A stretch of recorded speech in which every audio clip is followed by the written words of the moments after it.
Endgame technique is essential in chess. In the end of the day, it determines whether you are gonna bring home the full point or not. And I have been struggling a lot with it, trying to understand how I should improve it, which pieces I should keep on the board, which one I should trade, and well, how to outplay my opponent or how to fight in a draw if I have a difficult position to find myself in. So today I have prepared something special for you to help you improve your endgame technique, bring it to the next level. So let's get started.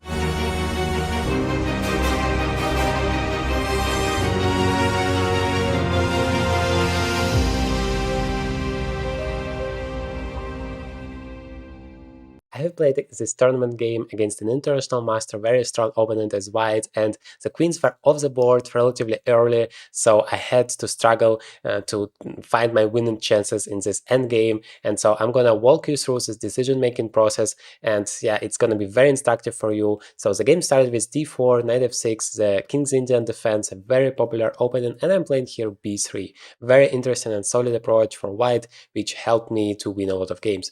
And now black is playing e5, immediately trying to somehow use the diagonal because my bishop is still not on b2, and bishop b2 would be a horrible mistake here because then e4 followed up by d5, and now both of my bishops are suddenly completely closed, and black has a tremendous advantage here. So the right approach is to take it immediately once black is playing e5, and now I'm playing bishop a3, a very interesting move, immediately attacking this rook, and so the queens are forced to go off the board. Now rook e8, and we have this endgame. Well, normally you call endgame everything where the queens are off the board, even though of course there are still a lot of pieces here. Now I played here c4, a very tricky line because it allows e4, and now it seems like there is a huge problem with this diagonal, because if you go somewhere not on d4, then the knight will just go away and the rook will be completely lost. There is no way to block it. But fortunately, there is this knight to d4 blocking the diagonal, and c5 is also under control. And that gives white time to finish the development and then be more active. So my opponent played here c6, although there is those e3 possibilities which lead to a very sharp position, but well, he decided that this pawn might be weak. After, let's say, f3, in the end of the day, white might be able to try to attack it somehow. So he played here c6, and I just continued my development. Unfortunately, the knight doesn't really have the d5 spot now after this move c6, but still I'm putting some pressure on the pawn. I'm developing my pieces, knight b to d7 and h3. Well, it's important for me to make sure that this knight is not coming to g4 because, well, in some variations it's very dangerous for white. So the essential thing is, even though all of the queens are off the board, to improve all of your pieces, to develop it, to find active spots for it, to make sure that every piece has its own job and yeah, making something useful. So h5 has been played probably to stop the g4 move, even though I didn't really want to do that. Rook a to b1. I have been thinking for a while here how I should continue, and it seemed like it's very useful for me to step away from this diagonal and maybe prepare b4, b5 at some point if it's gonna work for me. So knight f8. Black is trying to maneuver the knight here to e6 because obviously this knight on d4 is very, very active, and that's by the way a very good strategy. If your opponent has a very active piece and you have a way to exchange it, yeah, that's normally a very good thing for you to do. So b4 has been played, now knight e6, and I just protected this knight with a pawn because I thought when he takes, and he did it, I'm just taking it with a pawn, and now I have a very healthy pawn structure and a possibility to create a passer, which is very important in the endgame. Bishop f5 has been played. Of course, the drawback is that this e4 pawn now free to go, and bishop f5 also seems to be very dangerous, trying to just create some discovery attacks. But I played here b5, and I decided, well, if you want to pick up my exchange, I'm completely fine with that, but I also have a beast here sitting there on g2, ready to jump right into the game, and then b takes c. I guess this position is already very difficult for black to handle, because if you take here on b1, I'm taken on b7, intermezzo move, and then, yeah, white is completely winning here. I have a lot of pawns for this exchange that are going forward and gonna crush everything on its way. So that is what my opponent realized. Of course, he's an international master, very strong one. So he played here knight to h7, a very tricky move, opening up this bishop, and this knight might also come to g5, attacking the h3 pawn, going to f3 at some point, and e3 is still there on the agenda. So I played bishop c1, just trying to control the square on e3. c5 has been played, and now knight e2, protecting the pawn on d4, and if he takes, I'm okay with taking it, because now I'm attacking here the bishop, and if you want, you can exchange it, but once again there, I'm gonna have a pair of bishops, and that is, yeah, a tremendous thing in such a position, because it's very open one, and the bishops are very, very strong. So instead, e3 has been played, attacking this rook on b1, which is not protected, but of course I have prepared that I wanted to sacrifice the exchange here. Bishop takes e3, bishop takes, and rook takes. So I have one pawn and a bishop for the rook, but look at this bishop on g1. It has no opponent, it is such a beast there, and also the c5 pawn is hanging now, so my opponent took it.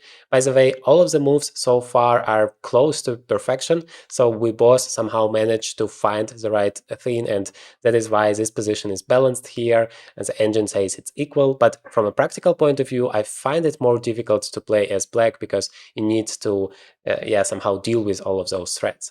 Rook a to d8, knight to b3, just stepping back, and now both of the pawns are hanging, and seems like b6 is solving all of the problems, but I don't stop there. I play c5 immediately, creating a new threat, and now the pawn is under attack, so you can either try to protect it, but it's going to be very passive, so there are some drawbacks, or you need to take it, and then the a7 pawn will be also very weak. So I guess after bishop c5, black is in a huge trouble, because once you lose this pawn, the b pawn will be unstoppable.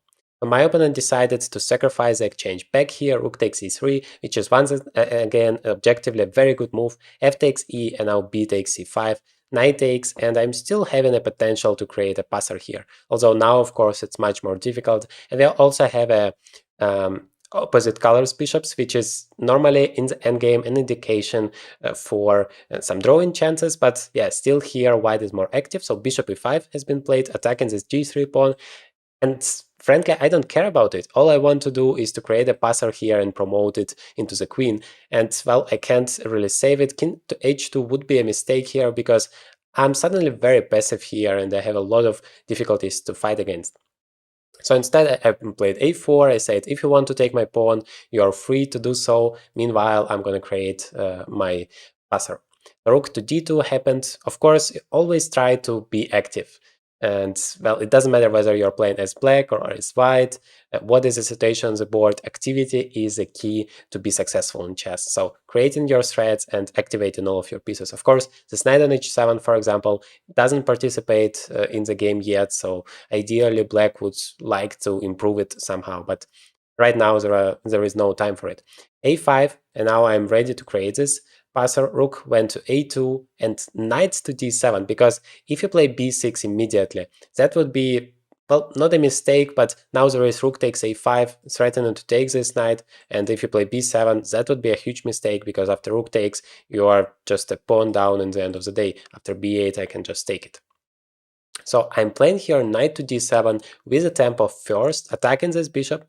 The bishop has to go, bishop takes g3, and now I'm playing b6, but rook takes a5 doesn't come with a tempo. So now if you take, then I just have b7, and I'm promoting here, and I have an extra piece. And that is very similar to what happened in the game. A takes b, takes, and rook d2. Now attacking this knight, so b7 doesn't bring anything. Knight to c5, bishop f2 check. My opponent is taking a lot of pawns, and that is what allows him to maintain the balance in the position. But I'm still promoting my pawn, and now b8 queen has to take, rook takes, and now we have an extra piece here for white, but there is a very, very solid pawn structure for black, 2 pawns for the bishop, and objectively it's a draw. But once again, it's not about the objective evaluation, especially in the endgame. It's all about whether you can create pressure on your opponent. It's all about whether you can create some threats, whether you have a concrete plan to create difficulties for your opponent. And so that is what I started to do. I started to put pressure on this f7 pawn, and it's not that simple to defend it. Also, it's now pinned, so the knight might come to e6 with a check. So that is what happened, knight f8, and now he's not allowing me to get there. I played bishop f1, trying to reinforce the idea of attacking this f7 pawn. So rook d1 has been played, pinning the bishop, just king g2, step forward, rook to c1. And now the knight is hanging, so I can't really play bishop to c4. So I played here rook to c7, a very, very tricky move, preparing knight to e6 check, and then picking up the rook. But of course it's dangerous at the same time because the rook is kind of pinned here, and so it gives blacks also some opportunities. Rook c2 check, king to f3, king to h6, just stepping away from those checks, because here, for example, you can't really play knight to h7 because of this knight e6 check. So king h6, leaving this pawn free, but of course there is a knight hanging. So I played bishop d3, attacking the rook. Rook went to c3, and now rook takes f7, because I'm attacking here the knight too, so we are exchanging those pieces, and now there is a bishop and a pawn against two pawns. But still, as incredible as it might seem, this position is a draw. If black just does nothing, then it's not possible for white to make any progress. I mean, you can attack this pawn on g6 somehow with a rook, with a bishop, but the king is very safe here, and the rook will be somewhere there just protecting this pawn on g6, and then there is no way to make any progress. So what happened in the game instead was this move g5. That's a horrible blunder which basically allows me to win the game. And well, but my opponent felt if he's gonna be passive, if he's just gonna stand there forever, then eventually I might be able to create some difficulties for him. So that is why he felt like he needs to go forward, maybe exchange the last pawn, and then of course it's gonna be rook and bishop against rook, which is a theoretical draw. But here I'm not allowing that exchange. I'm playing rook a7 check, king went to f6, another check, king to g7. Now my rook is not allowing this king to come forward, and my king is coming. So all I need to do is step back from this g4, which is a huge threat. Now, if you play g4, I'm gonna just play h4, and those pawns are gonna be weaknesses, and eventually I'm gonna pick it up and of course win thanks to my h-pawn. So what happened instead was rook to d5, but now rook g6 check, king went back, rook h6, I'm attacking this pawn and provoking some pawn move. Either g4 or h4 is needed to save this h5 pawn. What happened is h4, but now those pawns are stuck. You can never play g4 because I'm going to take it, and otherwise I just need to bring my king somewhere forward together with the bishop, and then that should decide the game. Let's see how I managed to do that. Rook to e5 check, king to d4, now bishop to c4, just blocking this whole rank and preparing the move bishop to d5. Rook went to f5, bishop e6, attacking this rook, rook a5, and now king to e4. Final move, because there is basically no move for white, for black here. Bishop to d5 is coming, king to e5 is coming, the pawn is protected, g4 is not possible, the king is cut on the back rank, so you basically can't do anything here. Rook to b5, bishop d5, rook a5 and king f5, and here black resigned because, well, king f6 is coming with some checkmating ideas, and maybe it's not even about the pawns anymore, but about the checkmate. Those threats combined will decide the game for sure.